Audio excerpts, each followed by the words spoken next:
Okay, welcome to DM Chat. We're here to recap what happened this week during all Dungeons and Dragons session. Now, before we do, let's kind of set out what it is that all sessions are about because it's not your typical D&D.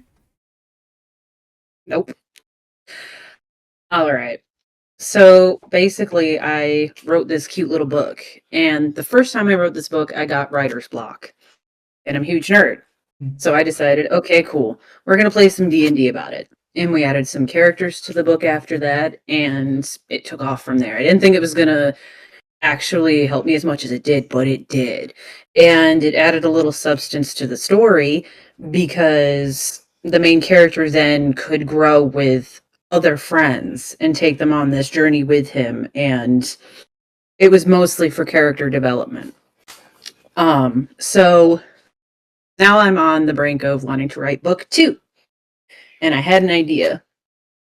Let's do it again and see what happens. Now, a lot of the stuff that happens in these campaigns might happen in the books, but some might not. And again, that's all because, hello, I'm the author. But basically, the books are about this kid named Tucker and his adventures going through space at this point in time, from Earth and being raised on Earth and now integrating himself into alien society as well as they're being integrated into our own through a school that is built in a facility in White Sands, New Mexico, not giving away too much of the book. But anyway, the whole point of this campaign is that for year 2, a group, which DJ or Decaron as one of the players, a red dragon from Mars, him and his team are following or really escorting around Tucker and his little tight-knit group of friends because now that all of this has happened, this year things are starting to get a little weirder. And it's about them essentially being not just the protectors, but learning and growing with Tucker and his friends as well, but also each character at some point will get some sort of development and an arc, if you will, in the campaign. And right now, with where we're at, school has started, and on the first day, one of the main characters of the book was like, "Hey guys, we need you to help us protect these kids and scope out the other students for any spies who might be part of this group called Nessavex, who are currently trying to infiltrate our school and cause some sort of issues. We don't know what they are yet." Now, on the first day, they're doing this, and they're tasked with spying out, again, scoping out some students to make sure they really are who they say they are. And on the first day, they encounter 3 students that are, in fact, part of Nessavex. And in doing so, their goal is basically to find these kids, or however many of them there are, and bring them in for questioning because those kids were raised in Nessavex and can take them to Nessavex themselves and figure out what's really going on. Well, that didn't really happen like that, did it, DJ, that first day? No, it did not. I got full substance.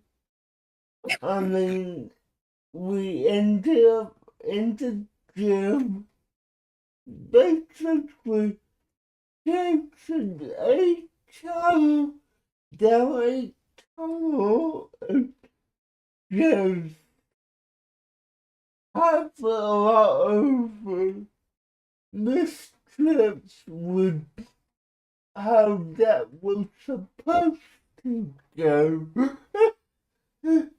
So, how it was supposed to go, because, when you're the DM, anything can fucking happen to your story. Well, that's what happened. Baticus happened. Baticus. a character from Saturn who looks like this bat-like man that everyone on Earth will mistake for the Mothman. Apparently, that is now a canon thing. We think it's hilarious, and it's happening. But anyway, so Batticus decided when he encountered, well, not really encountered, he saw this student walking into the school, quote unquote student, figured out it wasn't a student, and the whole point is you cannot bring these kids to us injured. We just want them in for questioning, or at least, the whole point was don't hurt them. We need them. And what does he do? Because he wants to be Batman so bad. Batticus comes down from the rooftop and he drop kicks this student to the ground, costing them half of their mission's money because that child is harmed. Yeah. It was a great experience for everyone involved except for the student, I'm sure. I mean, when that happened, my initial thought was, oh shit, this is not gonna be good for us. So, yeah. Nope. And then they were supposed to take this student in for questioning, or the other, well, they got all of them, all three. Most unharmed. Most. But anyway, they get them into the school, into the gymnasium, and they're interviewing them one by one, or they're supposed to be. And Batticus was not in the room yet. So they were trying to get information as calmly as possible, as well as calmly as you can with a fugitive, quite literally. Yeah. So Batticus decides to make another grand entrance.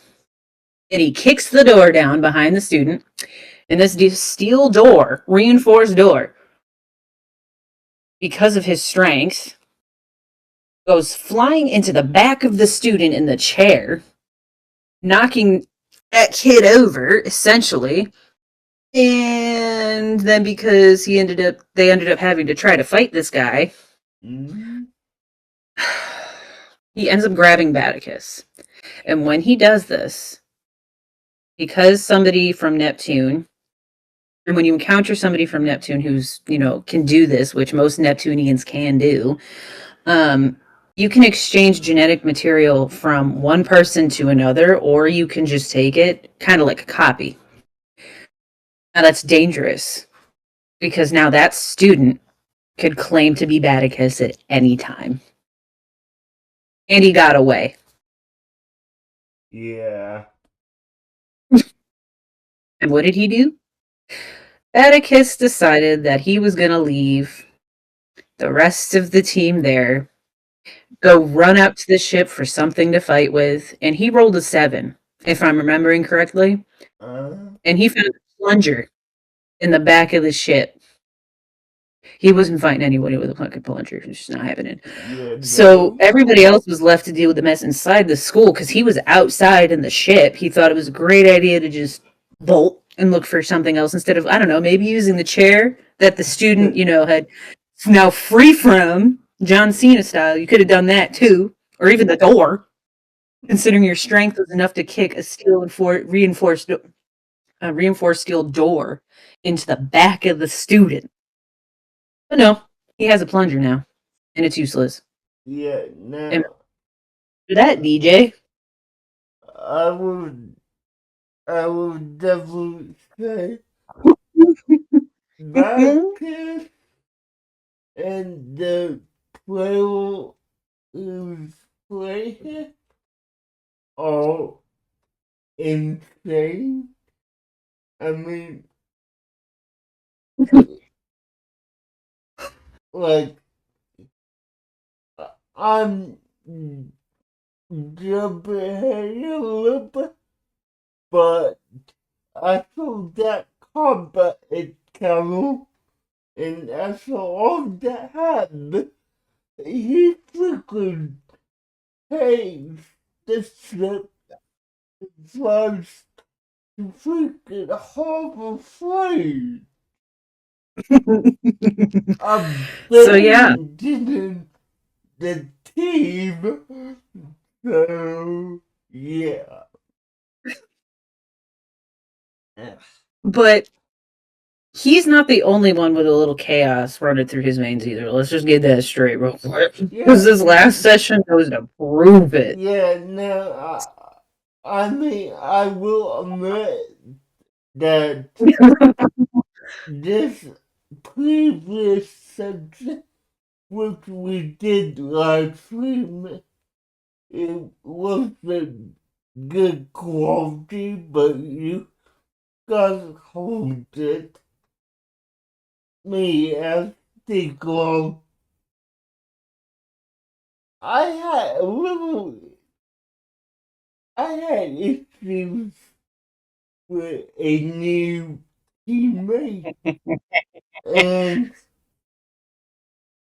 these kind of stem from issues I was having with the player earlier in that day.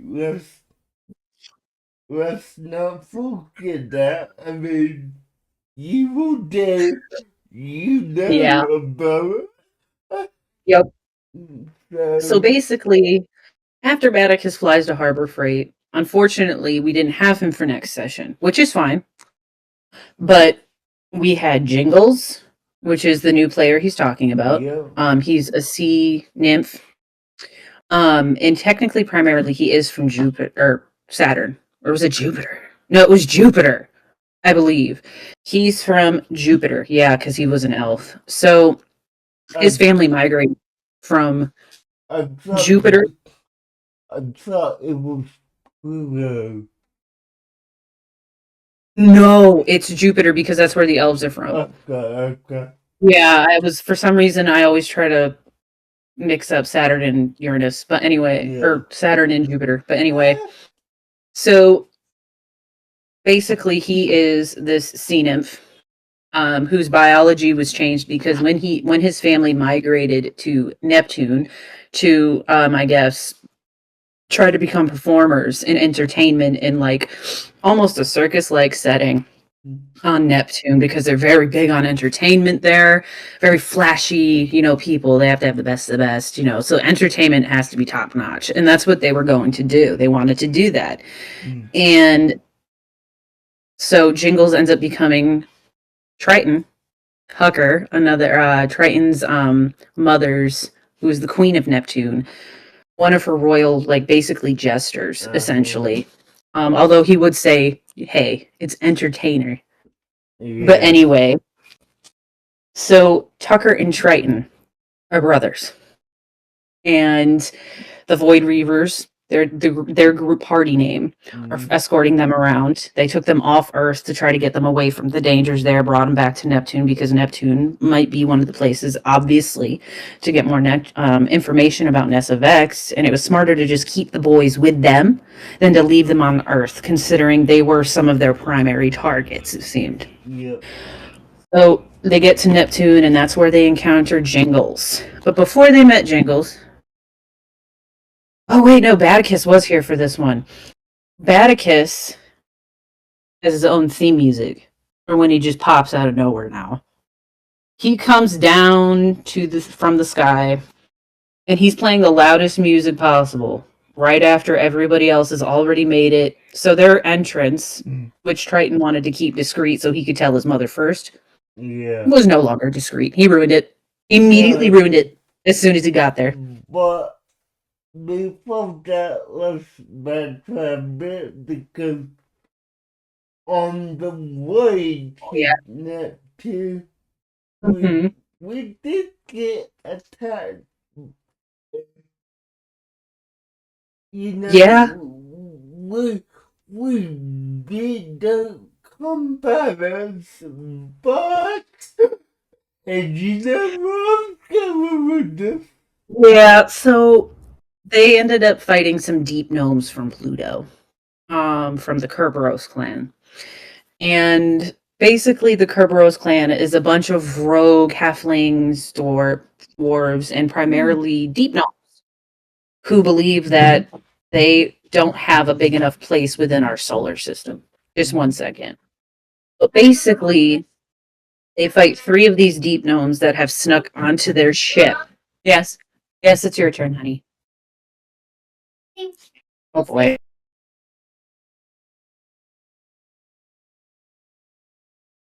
So they fight them, or they're trying to at this point, and basically most of the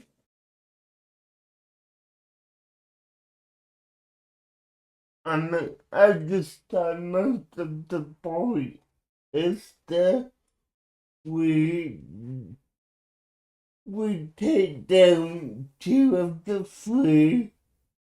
We get and we they will come to get Tucker's back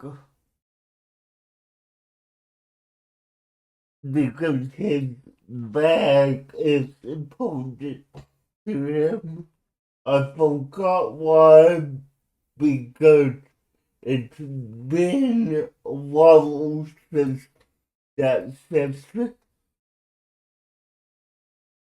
so Tucker's bag was something he, kept hopefully stowed away where he thought would be safe in a locker on the ship safely. But Tucker's bag has something called they look like Rubik's cubes of sorts. But if you solve them correctly and you push buttons on each of the sides, it opens up basically a bag of holding. Essentially is what it is. And if you don't know what a bag of holding is, a bag of holding basically is a bag that can hold just about anything in essentially a space that is just like almost like a void of sorts. It just doesn't really end. So he has a weapon in there, and it's a weapon that is connected to a lot of a lot of legend and lore, and it's an ancient artifact on Neptune. Mm-hmm. It looks like a trident.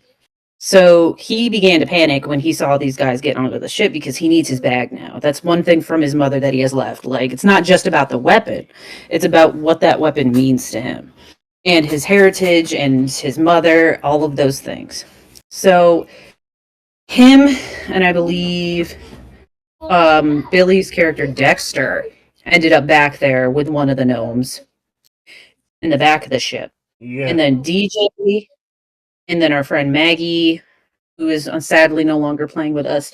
But and Swizzle were trying to fend off against these two other gnomes. Well, And they did pretty well up until don't forget that at that point we did have stuff with yes, we did still have Seth with us as well. but So yeah. they were trying to fight off these two other deep gnomes, and essentially they got down to the last gnome, who was currently being slowed down in pace because Swizzle, I believe, had used, I think it was mold earth or something like that. Yeah. And I allowed her to do this, even though the ship wasn't on Earth, because to me, it would be reasonable for her to be able to bend metal, especially with where she was from. So she tries to stop this deep gnome by essentially using a mold earth type deal on him. And his movement is super slowed. And he's not looking great as is. But she was in front of, or on the back of him. And Decaron, DJ, was right behind her by some seats at the front of the ship. What did you do, DJ?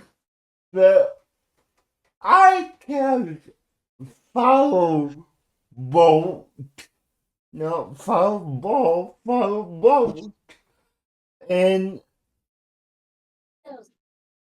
I just I should have taken the time to say, hey, duck, but I did not, and it was to now ask questions level, and I blew a hole right into which one to take out this last gnome, which I did, but I took down my teammate to like one hit point. So if this was a slow growth spell, then a cantrip, he would have been there. Like, no doubt. He would have been there. Mm-hmm. And then our friend Maggie kind of just made her some health potion tea, if you will, about it, and gave it to Swizzle to kind of help her out a bit. And yeah, that was those encounters on that ship. Yeah. So then we ended up on Neptune. As I explained before, Badicus makes his entrance. And it is not discreet like Triton had wanted because his mother does not like his brother. And that is because they have two different mothers. And Tucker's mother um, was supposed to be the one that was supposed to get the throne, but it didn't happen like that. So anyway, they get there. Their entrance is all messed up. And then they get to the top of the stairs, and Triton's cousin Marco, who's head of the Royal Guard, lets them inside because he understands what's happening now, and he has to tell them. So they're in the lobby area waiting for, the queen, and she sends out her entertainment for a while they wait. And this is where Jingles comes along. And can't remember. No, this was this past session. So they encounter Jingles, and then the queen comes in after Tucker starts to tease his brother a little bit because he's not feeling quite himself. He has something called a rage form that is currently something he is struggling with. And that rage form, if he doesn't get his emotions in check and whatnot, under certain circumstances like the full moon, if he were to be enraged during that time and he didn't keep that in check, there's a high probability that for the rest of his life, that shift is his primary change or shift. So he's picking on him, and then his cousin comes over and tells him to stop it. And then we meet the queen.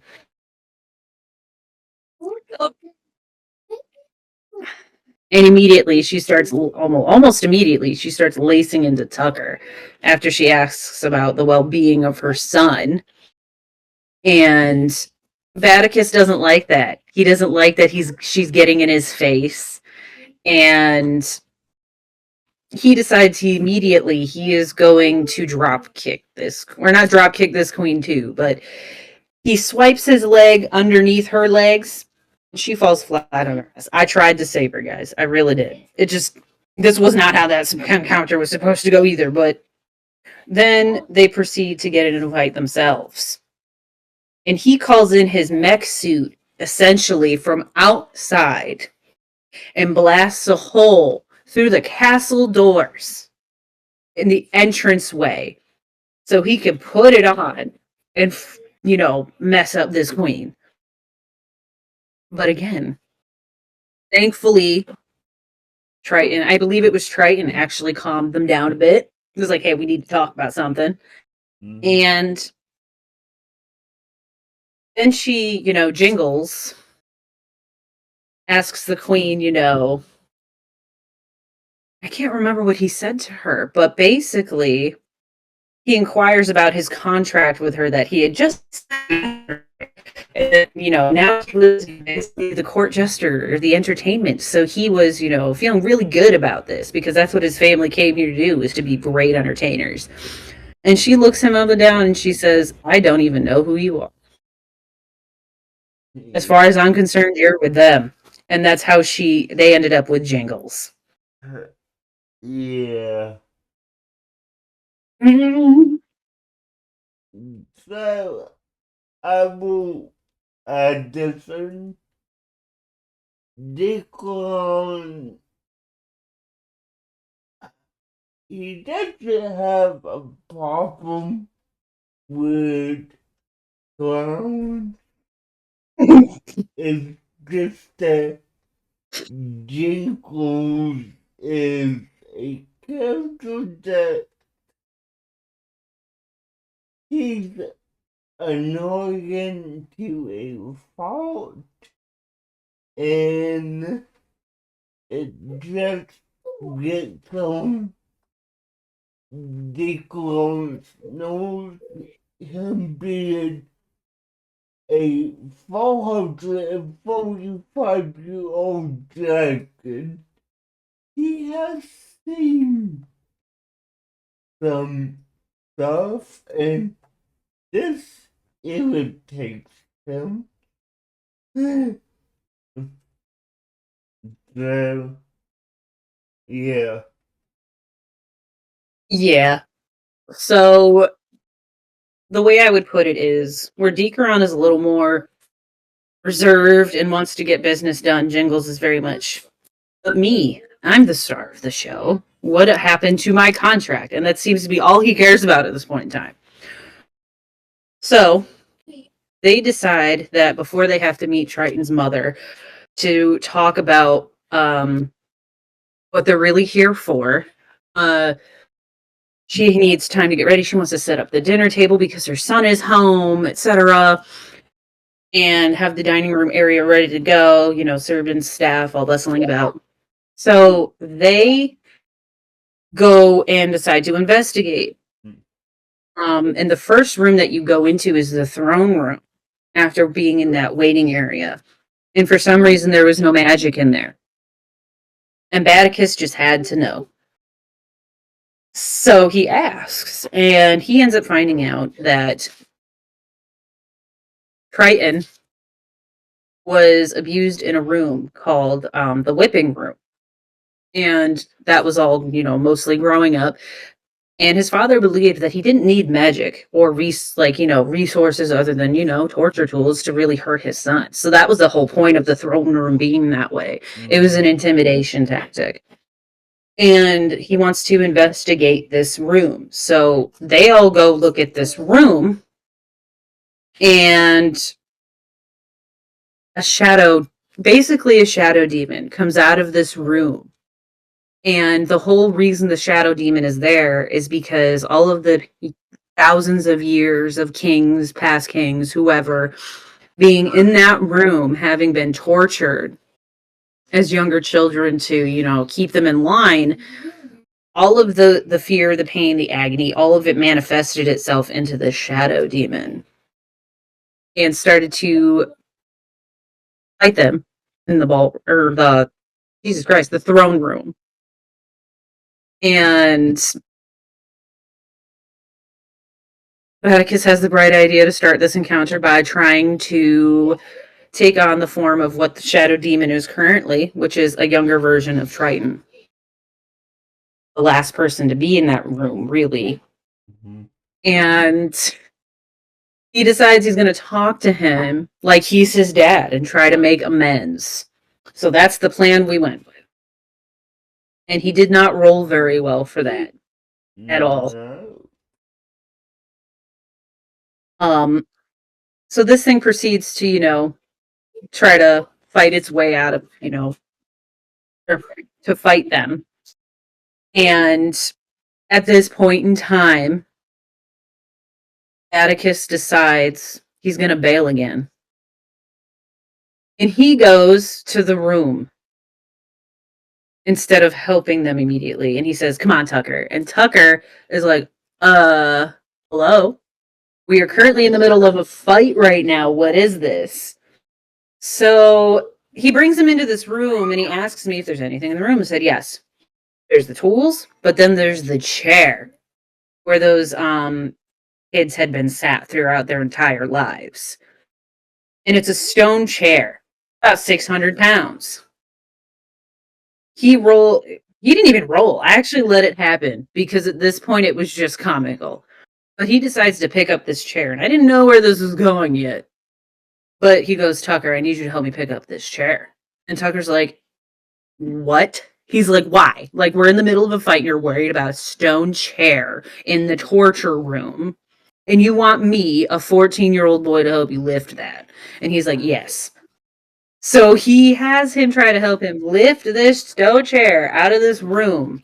And as they're bringing it out there, and Jingles and Decaron are fighting this demon by themselves,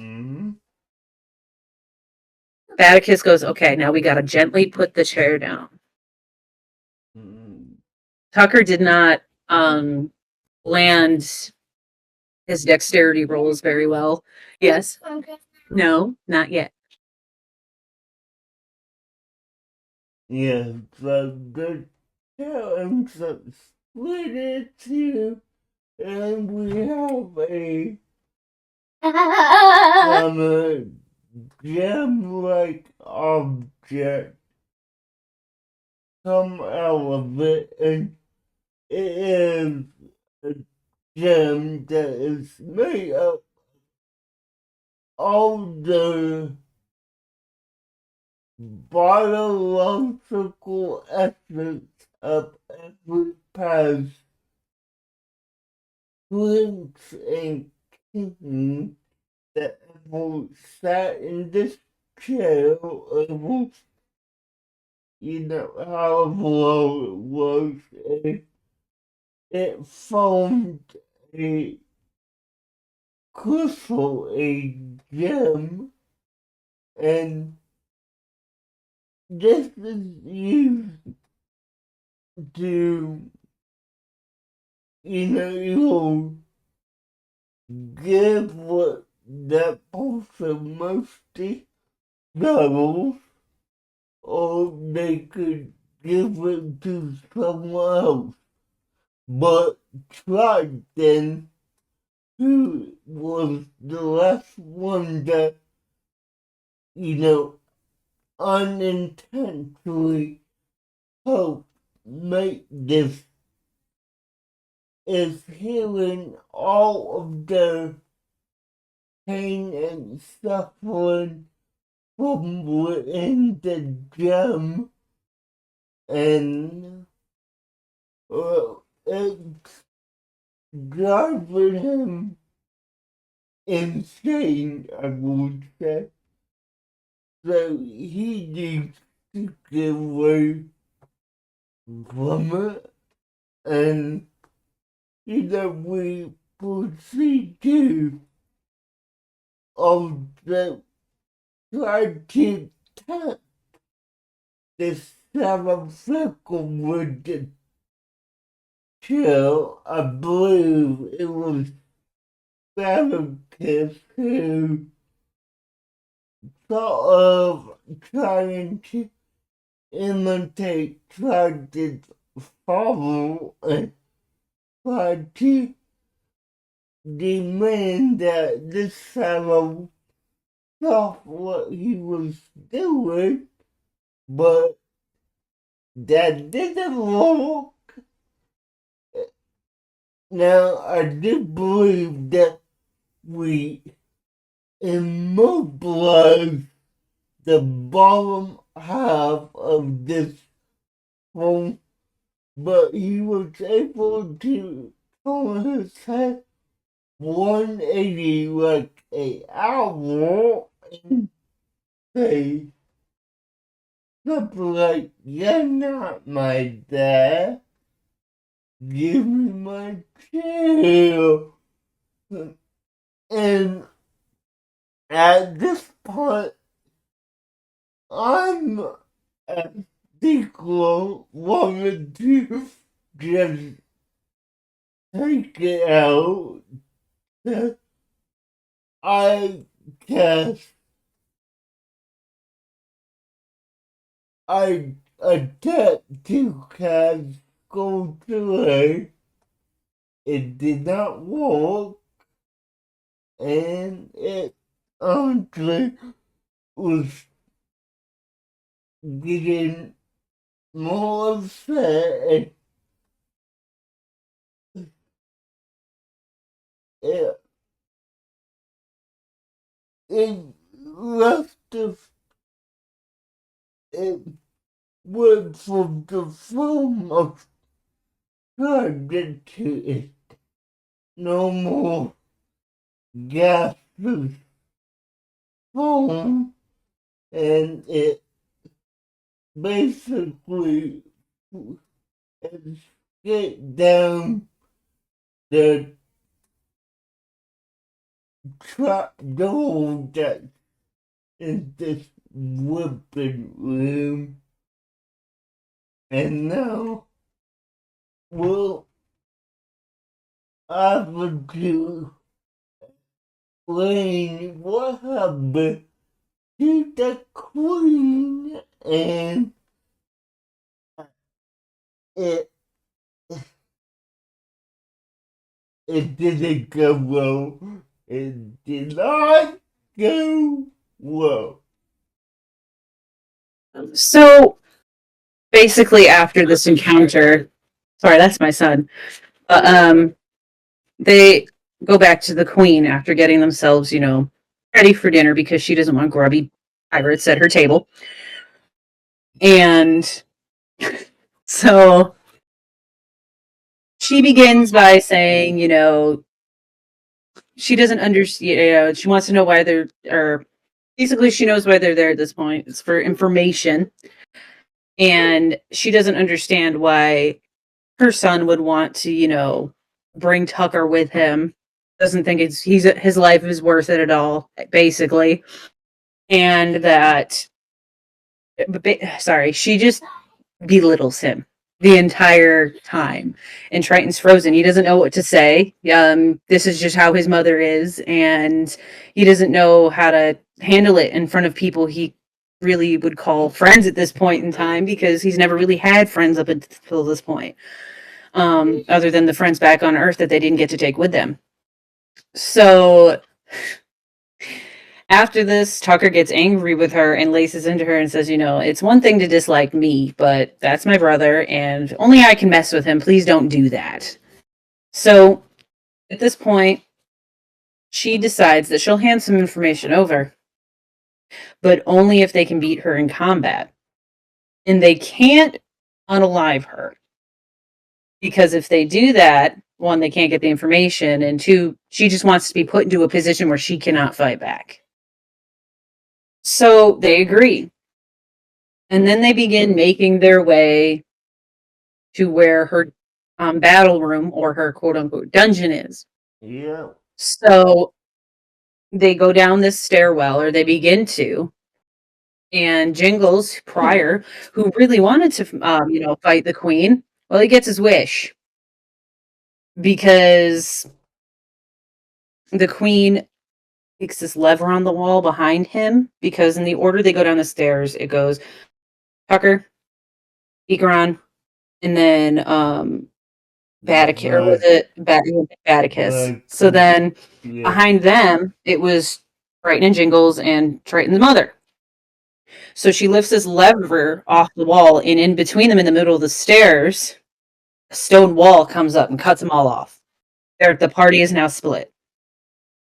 And what happens to you when you get split, DJ? So, me, Backless, and Hardcore are in this, I would say, pit of decaying bodies, and we come across a older gentleman down here who, we saw, let's approach him. Yeah, now, he was a undead creature that we had to fight, me Bacchus, and, well, we beat him, we announced cast spell after spell, and we had to climb out the pit, but me and Tucker we need to go back to want to pay alone. So I would please grab a dead body, open it, and stuff back inside like it's a body bag. And I throw him to the top of level cover while me and Tucker climbing out of here.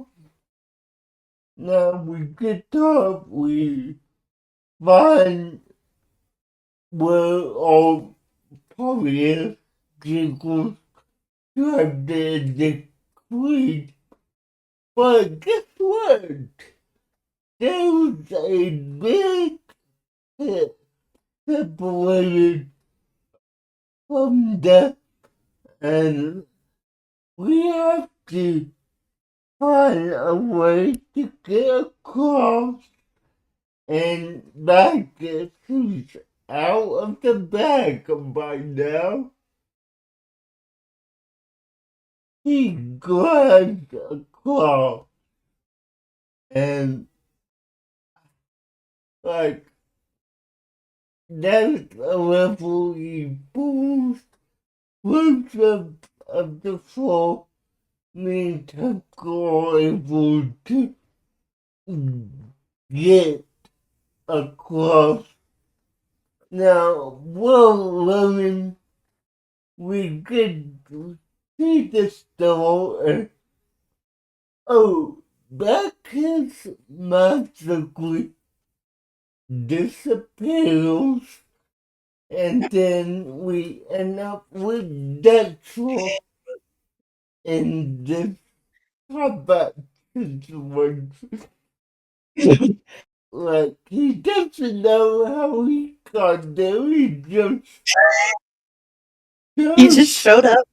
yeah, showed up, and like, hey dude, we're in a kind of combat situation. Let's leave the store and yeah, the Queen and Jinkles have been added with Jinkles is mad because he won't, recognize him as a full-fledged employee of the whole, and yeah, so So basically,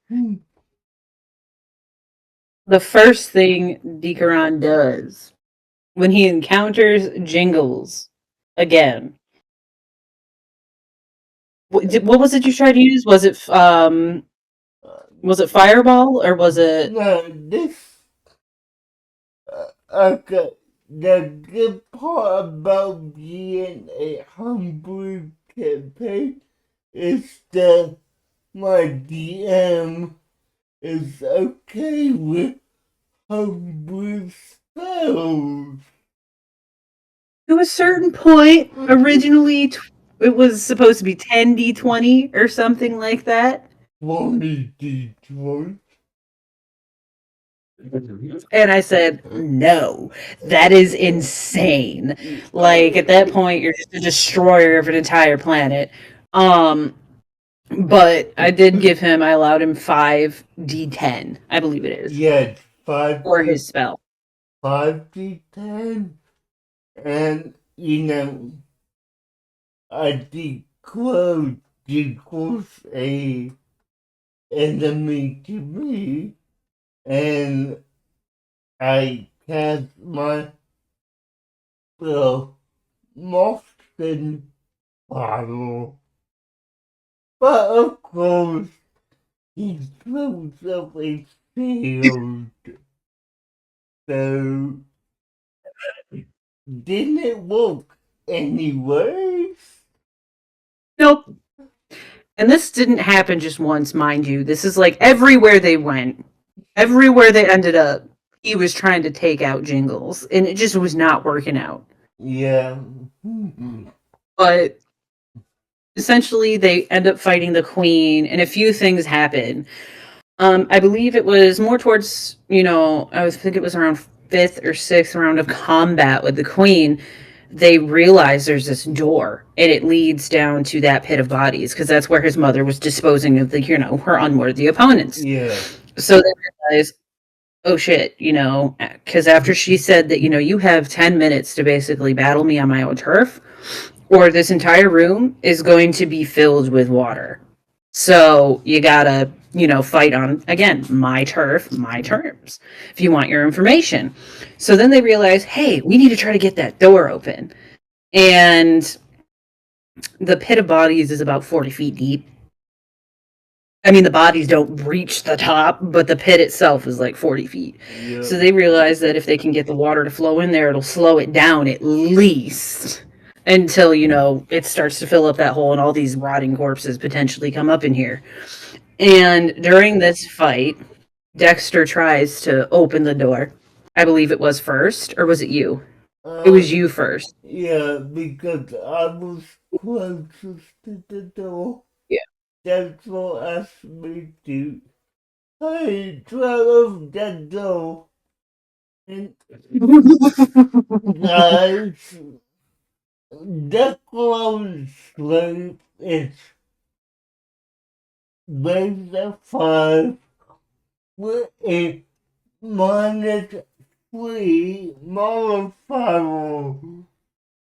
So I ain't opened the door for Jackson. I mean, come on. Nope. Mind you, there's 2 feet of water by this point covering this door, so he was trying to open it. So the pressure of the water was pushing on the door, and that's why I wanted him to make that strength check. And also, what's funnier about this is that he's a red dragon. Yeah. This red dragon was struggling to open this door. He could not open it. Yeah. No, I mean, Declan's main class is social. So, one social has a 14 slave. I mean,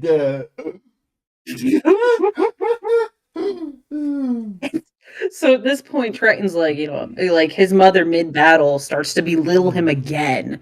And because Tucker tries to ask him for help, he's like, yo, dude, help us out here. Like, not everybody can fight your mom like we could on this, battleground. Because Tucker, again, although he's of an Orcana species, which is an orca whale-like species from Neptune, he's never been to Neptune. This is entirely his first trip, mind you. So he has no idea how to handle any of this. And his brother at this point, he says, I can't do that. Like, this is his mom. He's terrified of her, and he starts to get berated by her again. She says, if these people die, it's your fault anyway. Why are you crying? And she calls him a spineless jellyfish, and he had had enough.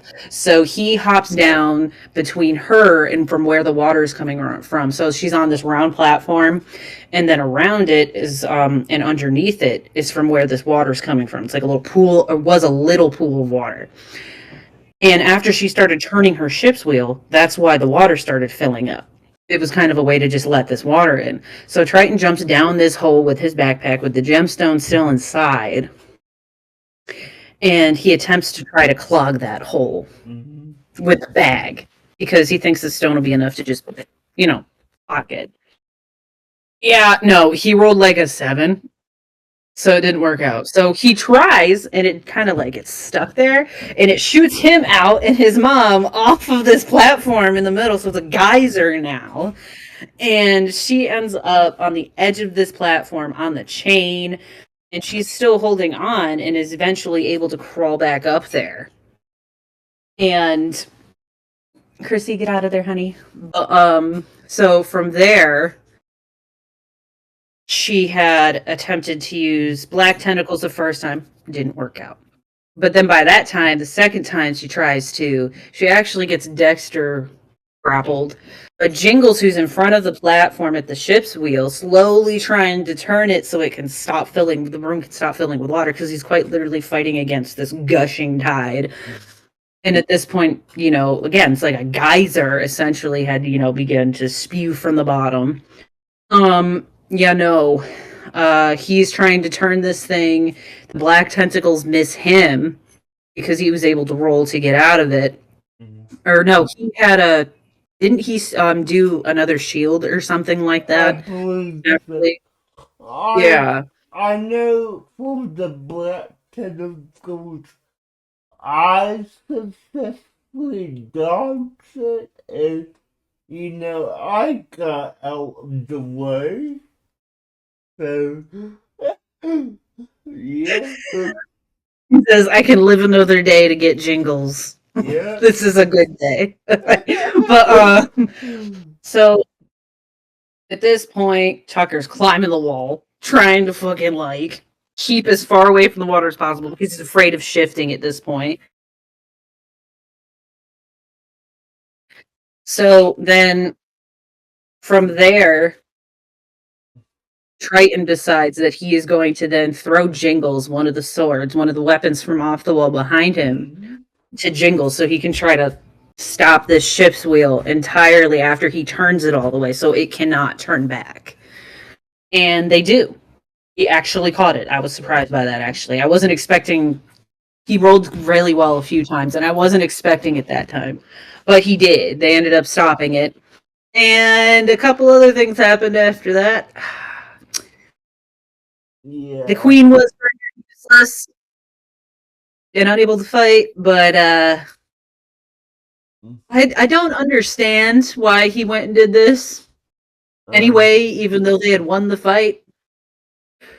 But basically, he pistol whips her twice. I think it was with his ray gun, too. And knocks her out. So then she ends up in the infirmary, and they have to wait for her to wake up again. And then she tells them everything she knows about Nessa Vex. And the stone.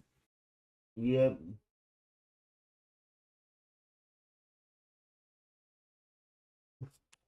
So, after they find out that Nessa Vex is also tied to the Knights of Templar, a few things start to make more sense. Their ties to Earth make sense. Basically, what Nessa Vex is it's how they work is they send out factions who have the same ideology. And those factions watch over planets. The ones who watch over the planets and, let's say carry on day-to-day life as quote-unquote Nessa Vex, or in this case, the Templar. They carry out acts that are done for their deity or corresponding deity, which would be Poseidon, Neptune. And they do so by claiming to do it under that planet's god. And there are 3 tiers of power in how Nessa Vex works. You have the overlords, which are the ones that oversee those planets, watch over them. And then you have the, oh my goodness, the generals, which is who those overlords report to. And only the generals have access to the current monarch, which is the leader of Nessa Vex. And the leader of Nessa Vex is the leader of Nessa Vex until the day they die. And then it's up to their little council to decide who the next monarch is. And sometimes that monarch is still alive when that new monarch is born, which is the case here. So after Jingles gets his contract reinstated, yada yada, and goes off to go get some ring in town, which he found out he didn't even need for armor. He actually has his own armor. Or way of protecting himself. He just didn't read well enough or something like that. Yeah. So that little pit stop wasn't something necessary, but they do it anyway. And then they end up back on the ship. And what happens from there, DJ? So one little step will make our way back to us. Therefore, is wanting to do an experiment to see how cool it up to this old crystal, and to do that he needs to do a sleep study. Now, you know, Tucker is afraid because, again, if his rage phone gets out, that will become his primary self. And, you know, Declan in his victory feels, hey, I have my own rage phone. It can be controlled, and I'm here to support you when you need it. But, you know, he Tucker asked, like, hey, I want you to be the one who straps me down for the sleep study because, you know, we have to strap him down because if we don't, he could hurt himself or potentially hurt us, and we don't want that. So, Declan helped strap him down. After that, you know, Declan and Jiggles have at it again, and, you know, Deadpool gets us out to have. I threatened to throw Jiggles out of the airlock.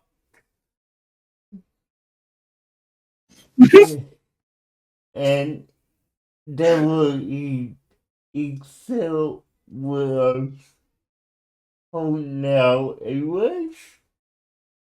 And yeah, he doesn't go in the airlock, but you know, the sleep study happens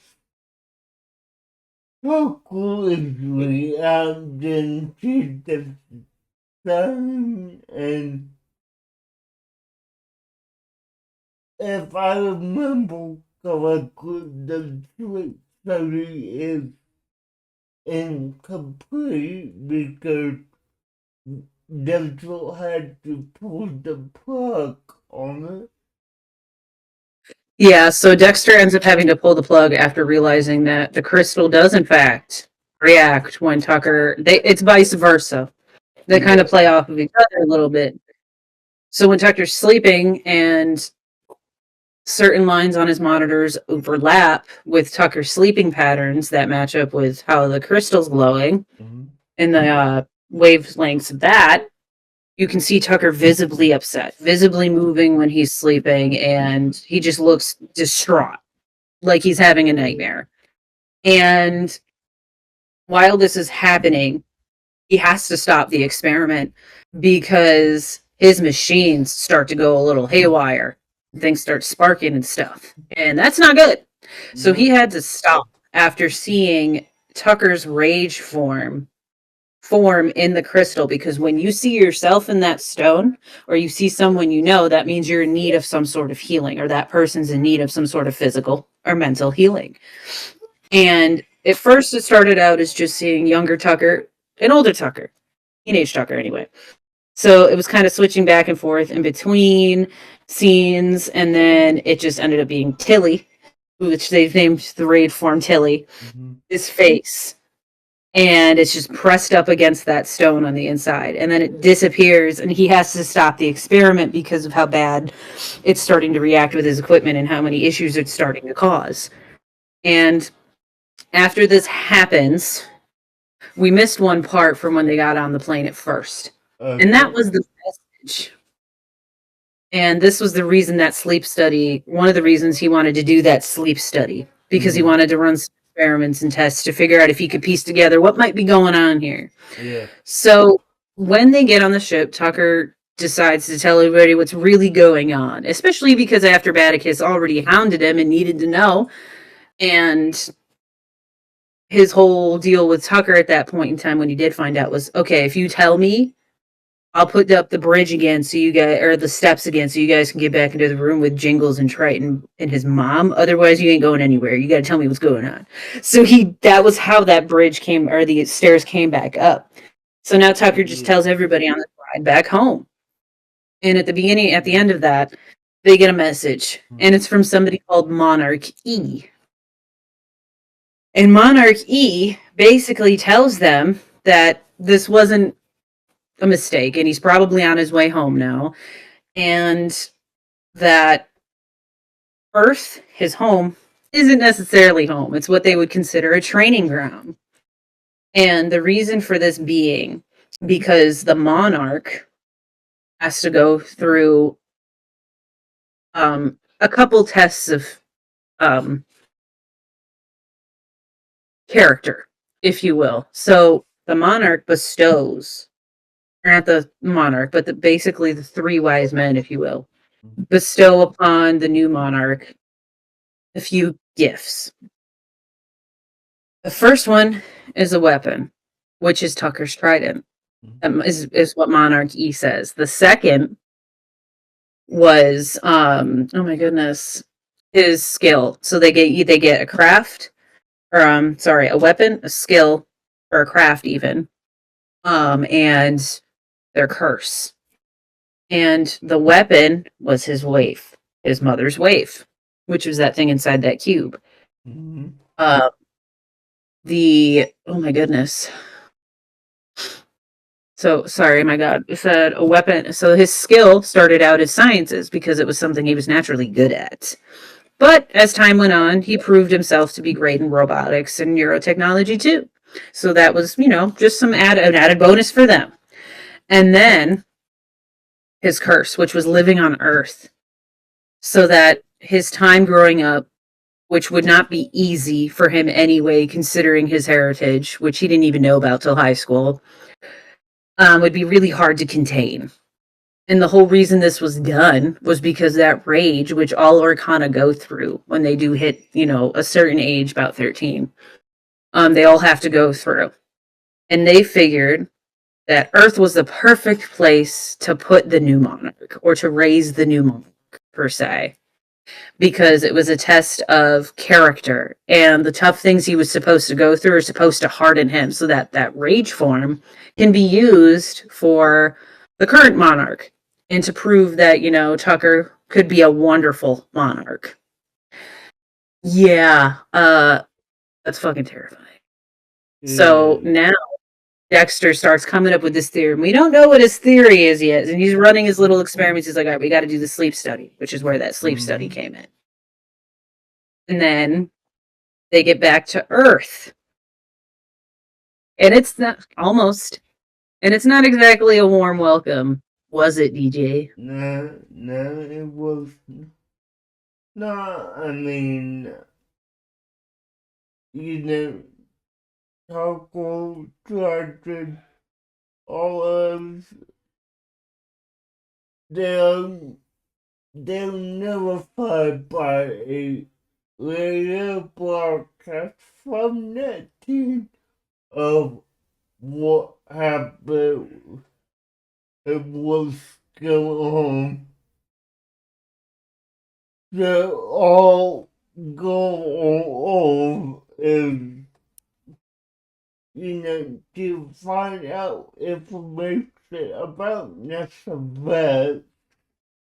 And there's a teacher at the school that can give us a bit of info, but before we even enter the store, and I hate that I have to say this, but Declan has fireball.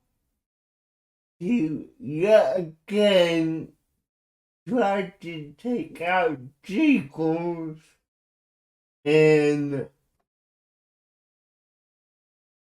they're lucky it didn't work because this would have not just taken out Jiggles, it would have taken out the entire school as well. Well, there's a big oof on Declan's part because, he's not trying to pull us down. So, yeah.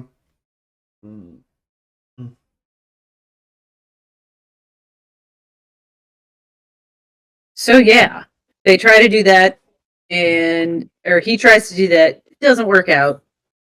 And then, oh, Christy, can you turn that off, please?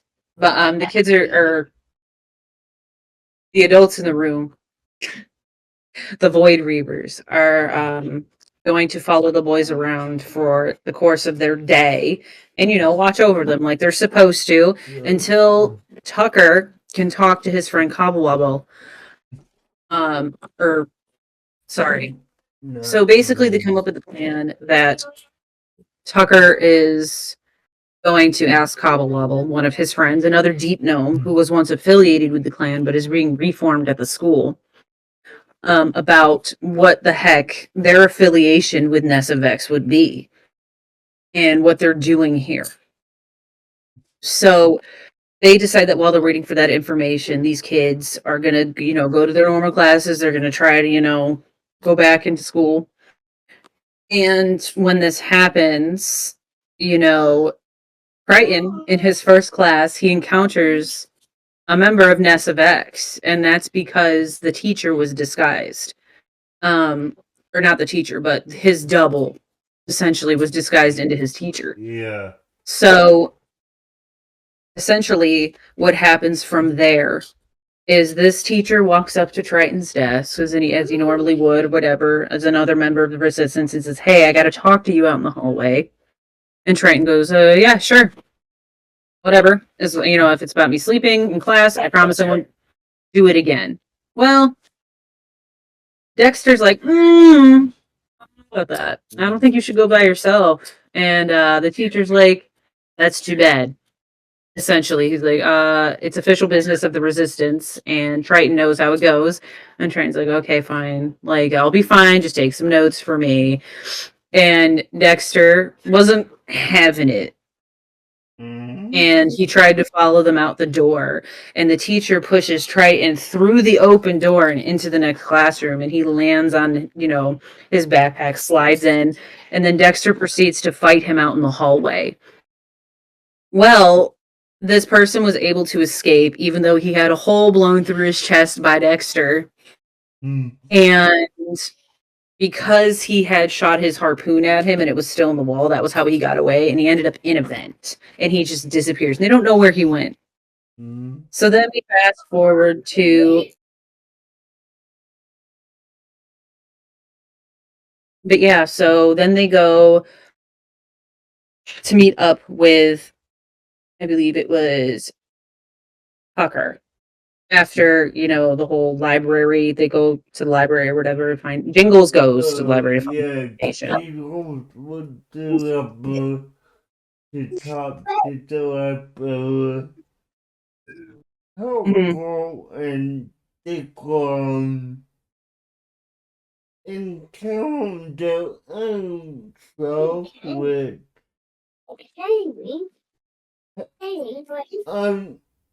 I didn't let Tucker out my sight, so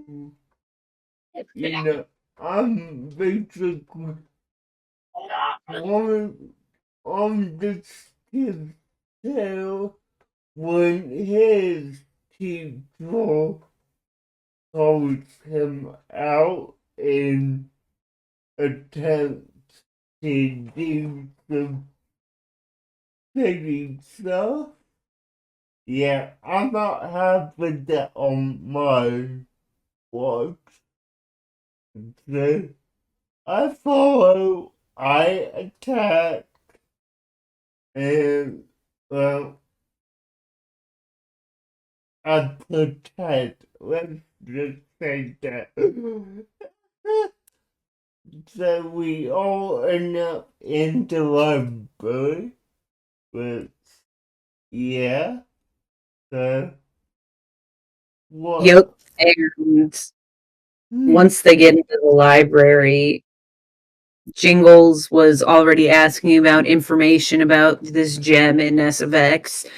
And they show her the gem, and she says she'll keep it safe. And Triton, although reluctant at first, he then realizes this might not be a bad thing because then the teacher has it. And if they think he still has it, then SFX will just keep coming to them, which Yep. might not be a problem. So they leave this diamond with her after learning more about it and its importance to what it can really, really do. And not only does it just heal people, but if amplified at a mass scale, it can essentially heal the right people or the wrong people, per se. And you will get a certain type of power through Poseidon himself, the god. Mhm. And how it works is that once you've used the stone to heal someone, that person essentially becomes not a vessel, but like a prophet of sorts. And Poseidon can relay messages to you. And, just hell, he could probably even just talk to you if he wanted.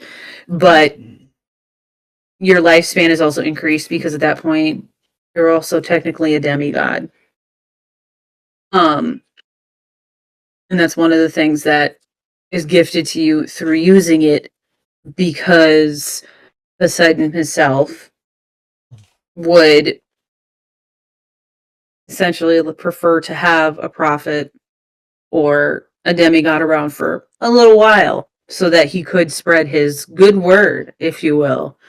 But again, if given to the wrong hands, that could be very dangerous. And they don't necessarily know what NSFX or who they want to use it for yet, but it's clear that they want to use it. And they don't know why. But yes. So then from there, we end up with Tucker's group. Mhm. Um, and Tucker's group is in, I believe it is Mrs. Appleby's class, and they get a message from Cobblewobble to meet at the observatory. What happens at the observatory, DJ?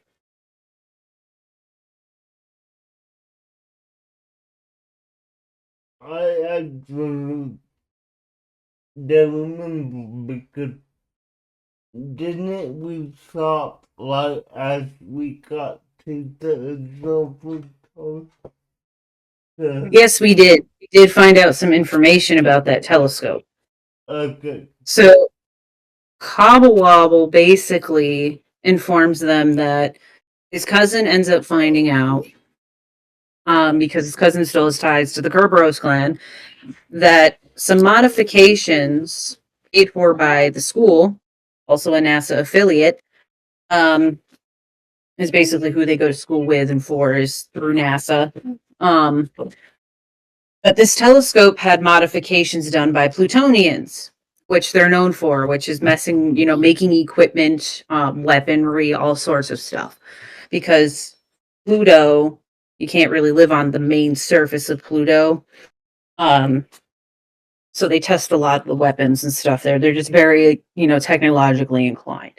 So he ends up finding out that there were additions made to the telescope that NASA hadn't put in, but they did, the Kerberos clan. Mhm. And this compartment on the telescope is what they find.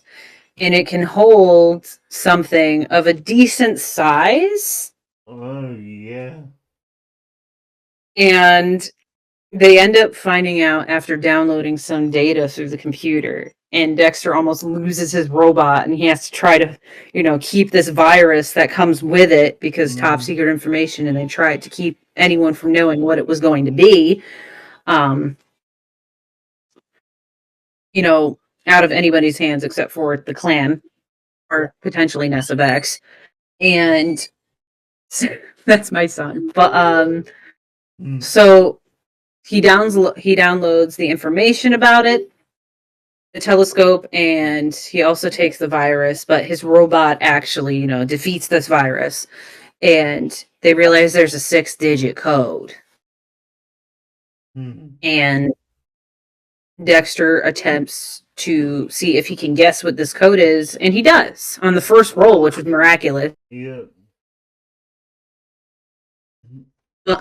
So they end up finding out that Tucker's name is the password.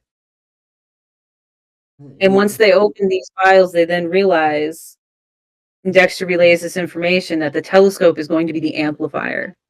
And that's where we ended that session. Yeah.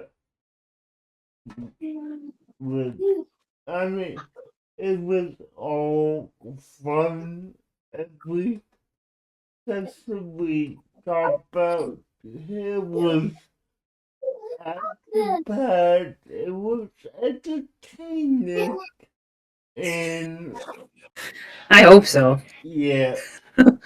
I try to make it fun every time. But that whole, I remember writing, the whole Monarch situation. And the name of the Monarch, because one of the things I didn't really mention too much of, because Jingles was so adamant about leaving right away, is that the Monarch also doesn't give you their whole name. They will never give anyone else except their generals their name. Yeah. And the reason is for secrecy and safety. So when I wrote for Monarch E, it was a lot of fun because I just thought it was really fun. I didn't think about it at the time, but I was like, oh, wait, their name's going to sound like Monarchy. I was like, I didn't even think about that because what they're. Yeah, that's a connection I made that night with Monarch E. Monarch E. I mean, yeah, I was thinking that's too on the nose for that not to be something. Yeah, I'm very excited to see what Dexter thinks is actually happening because whereas most everyone else was probably like, holy shit, there was so much to learn this time, Dexter was like, Yeah. something weird going on here, and I think I know what's going on. And he hasn't mentioned it yet, but I'm excited to see if he does. Definitely. Now, let me ask you, and obviously you don't have to tell because I'm a pro in this, but is there anything you could tease for the next session that we're gonna be having on Tuesday? This is not the last you'll hear or see of Monarch E personally. Alright. Okay, well, guys, we thank you for joining this DM chat, and we will attempt to do one of these a week if we can. If not, we will do what we did today and go over any previous sections. But from now, from Deacon and the DM, we thank you for watching and we will see you next time.